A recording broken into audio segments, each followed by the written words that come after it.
ورحمۃ اللہ وبرکاتہ۔ طارق احمد سوال کرتے ہیں کہ سلمان بھائی کیا پیدل حج کرنے میں زیادہ ثواب ملتا ہے؟ کیونکہ آج کل ایک ویڈیو سوشل میڈیا پر بہت وائرل ہو رہی ہے کہ ایک بھائی کیرلا سے پیدل حج کرنے جا رہے ہیں، تو اس بارے میں قرآن حدیث میں کیا رہنمائی ملتی ہے؟ دیکھیں میرے بھائی، جب بھی آپ دین کے اندر کوئی کام کرنا چاہیں تو آپ دیکھ لیں کہ اللہ اور اس کے رسول صلی اللہ علیہ وسلم نے ہمیں اس بارے میں کیا رہنمائی دی ہے۔ ٹھیک ہے، یعنی اگر وہ کام آپ کو مل جاتا ہے، کرنے کا حکم مل جاتا ہے تو آپ وہ کر لیں، اور نہیں ملتا تو آپ اسے چھوڑ دیں۔ ٹھیک ہے، اب جیسا آپ نے سوال کیا کہ کیا پیدل حج کرنے میں زیادہ ثواب ملتا ہے، تو قرآن حدیث کے اندر ہمیں کوئی ایسی دلیل نہیں ملتی جس سے یہ معلوم پڑ سکے کہ اگر کوئی شخص پیدل حج کرتا ہے تو اسے زیادہ ثواب ملتا ہے، بلکہ حدیث کے اندر اس کی ممانعت ہے۔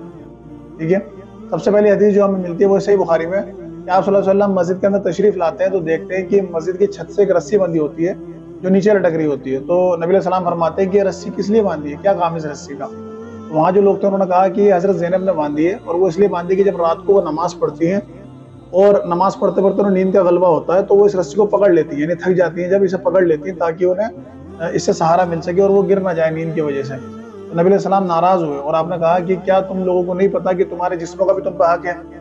ٹھیک ہے، یعنی جسم تمہارا تو نہیں ہے، اللہ کا دیا ہوا ہے، اللہ کی دی ہوئی امانت ہے، تو اس کا تمہیں خیال رکھنا ہے کہ اللہ نے تم سے کہا ہے کہ تم اپنے اوپر اتنا عبادت کا بوجھ ڈال لو تم سہن نہ کر پاؤ اور پریشان ہو جاؤ، اللہ تعالیٰ تو تم سے یہ سوال نہیں کرتا۔ ٹھیک ہے، پھر اپنا آپ کیوں عزت میں ڈالتے ہو؟ تو آپ نے وہ رسی کھلوا دی۔ اسی طرح دوسری حدیث جو ہمیں ملتی ہے وہ ہے جامع ترمذی میں کہ نبی علیہ السلام کو ایک عورت کے بارے میں معلوم پڑا کہ جنہوں نے پیدل حج پہ جانے کی منت مانگی تھی کہ اپنے گھر سے وہ پیدل جائیں گی اور حج کر کے آئیں گی، تو آپ صلی اللہ علیہ وسلم کو جب یہ خبر ملی تو آپ ناراض ہوئے، آپ نے کہا اس عورت سے کہو کہ سوار ہو جائے، یعنی سواری پہ جا کر حج کرے، پیدل نہ آئے، اپنے آپ کو تکلیف میں نہ ڈالے، اور اللہ تعالیٰ تمہارے ان کاموں سے بے نیاز ہے، یعنی اللہ تعالیٰ تم سے سوال نہیں کرتا کہ تم یہ چیزیں کرو اس کو خوش کرنے کے لیے، اللہ تعالیٰ ان چیزوں سے خوش نہیں ہوتا۔ ٹھیک ہے، تو آپ صلی اللہ علیہ وسلم نے منع کر دیا، اس چیز کی ممانعت کر دی کہ بھائی ایسا کام مت کرو کہ تم اپنے جسم کو تم تکلیف میں دو۔ ٹھیک ہے، کیونکہ جسم تمہارا نہیں ہے، اس پر اگر کوئی ایسی تکلیف والا کام کرتے ہو تو اللہ تعالیٰ پوچھے گا کہ کیا میں نے تم سے کہا تھا کہ تم یہ عمل کرو؟ ٹھیک ہے، تو کیوں اپنا آپ کو ہلاکت میں ڈال رہے ہو؟ آپ صلی اللہ علیہ وسلم نے اس کو ممانعت کر دی کہ ایسا کام نہیں کرے، وہ سواری پر جا کر حج کرے۔ اسی طرح اگلی حدیث بھی جامع ترمذی سے ہے کہ آپ صلی اللہ علیہ وسلم نے ایک بوڑھے شخص کو طواف کرتے ہوئے دیکھا جو اپنے دونوں بیٹوں کے کندھوں پہ ہاتھ رکھ کر یعنی ان کے سہارے سے طواف کر رہا تھا، تو نبی علیہ السلام نے فرمایا کہ تمہیں کیا پریشانی ہے، مطلب اس طرح سے کیوں چل رہے ہو؟ تو ان کے بیٹوں نے کہا کہ اللہ کے رسول، انہوں نے نظر مانی تھی کہ یہ پیدل کریں گے طواف، ٹھیک ہے، کیونکہ اب یہ بیمار ہو گئے تو ہم انہیں سہارا دے کر چلا رہے ہیں، حالانکہ چل نہیں پا رہے ہیں۔ آپ صلی اللہ علیہ وسلم نے فرمایا کہ اللہ تعالیٰ بے نیاز ہے تمہارے اس عمل سے کہ تم اپنا آپ کو تکلیف میں ڈالو، اپنا آپ کو عذاب میں ڈالو۔ ٹھیک ہے، اگر تم چل نہیں پا رہے تو سواری لے لو، کیوں اپنے آپ کو ہلاک کر رہے ہو؟ آپ صلی اللہ علیہ وسلم ناراض ہوئے اور انہیں سواری پر سوار ہونے کا حکم دیا۔ تو ان سب حدیثوں سے معلوم پڑا کہ اسلام کے اندر ایسے عملوں کی ممانعت ہے کہ جس سے انسان تکلیف میں آ جائے، جس سے انسان اپنا آپ کو اذیت میں ڈالے، عذاب میں ڈالے۔ ٹھیک ہے، تو یہ جو بھائی حج کرنے جا رہے ہیں پیدل، انہیں یہ سمجھنا چاہیے کہ یہ کوئی ثواب کا کام نہیں ہے، اسلام کے اندر اس چیز کی ممانعت ہے، تو انہیں چاہیے کہ قرآن حدیث کے طریقے پر عمل کریں اور اس سے ہٹ کر کسی بھی چیز پر عمل نہ کریں۔ ٹھیک ہے، اب بہت سے لوگ یہ بھی کہتے ہیں کہ اگر کوئی انسان محبت میں، اللہ تعالیٰ کی محبت میں، اس کے رسول کی محبت میں پیدل جا رہا ہے تو کوئی غلط کام تو نہیں کر رہا، ایک اچھا کام ہی کر رہا ہے۔ تو میرے بھائی، پہلی بات تو یہ ہے کہ اگر اسی طرح سب اپنی اپنی محبت کے تقاضے پورے کرتے رہیں اور جو ان کے دل میں آئے وہ کرتے رہیں تو سارے عمل جائز ہو جائیں گے۔ یعنی کل کوئی یہ کہے کہ میں اللہ سے محبت کرتا ہوں تو اس لیے میں جو خانہ کعبہ کا طواف ہے وہ گھٹنے قبل کروں گا، یا میں اپنے جسم سے لڑکتا ہوا طواف کروں گا، تو کیا اس چیز کی اجازت ہے؟ یہی چیز جائز ہو جائے گی قرآن حدیث میں؟ ٹھیک ہے، کہ اللہ اس سے راضی ہوگا؟ ٹھیک ہے، تو یہ تو وہ حرکتیں ہیں جو لوگ مزاروں پہ کرتے ہیں، یہ گھٹنوں کے بل جا رہے ہیں یا لیٹ کر جا رہے ہیں یا گھسیٹتے ہوئے جا رہے ہیں، تو یہ چیزیں تو جائز ہی نہیں ہے اسلام کے اندر، اپنے جسم کو تکلیف دینا تو جائز ہی نہیں ہے، تو اس میں محبت کا تقاضا کیسے ہو گیا؟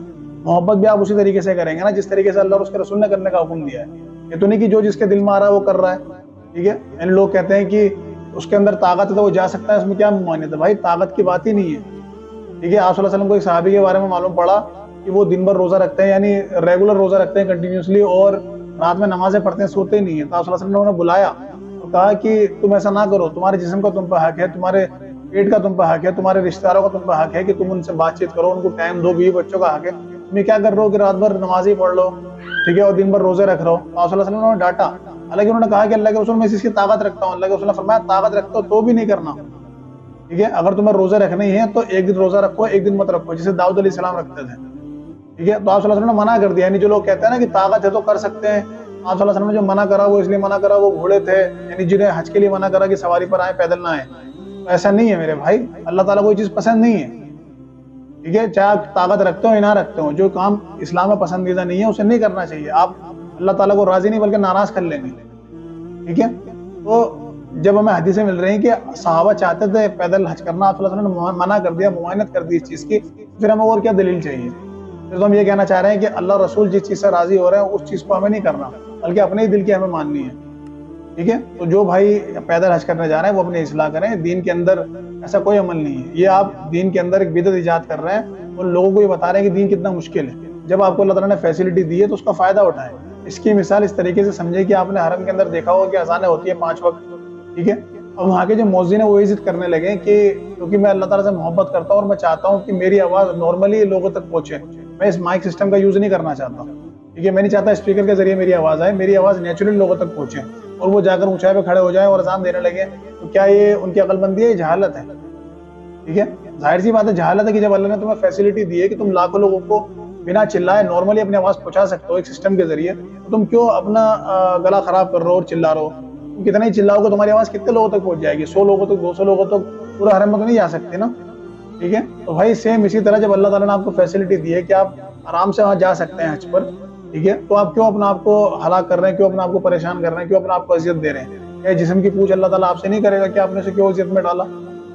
تو ہر مسلمان کو چاہیے کہ وہ عمل کرے جس سے اللہ راضی ہو. ٹھیک ہے. اور ہر اس عمل کو چھوڑ دے جس سے اللہ ناراض ہو اور جس سے اللہ کے رسول نے منع کیا. وآخر دعوانا الحمد للہ رب العالمین.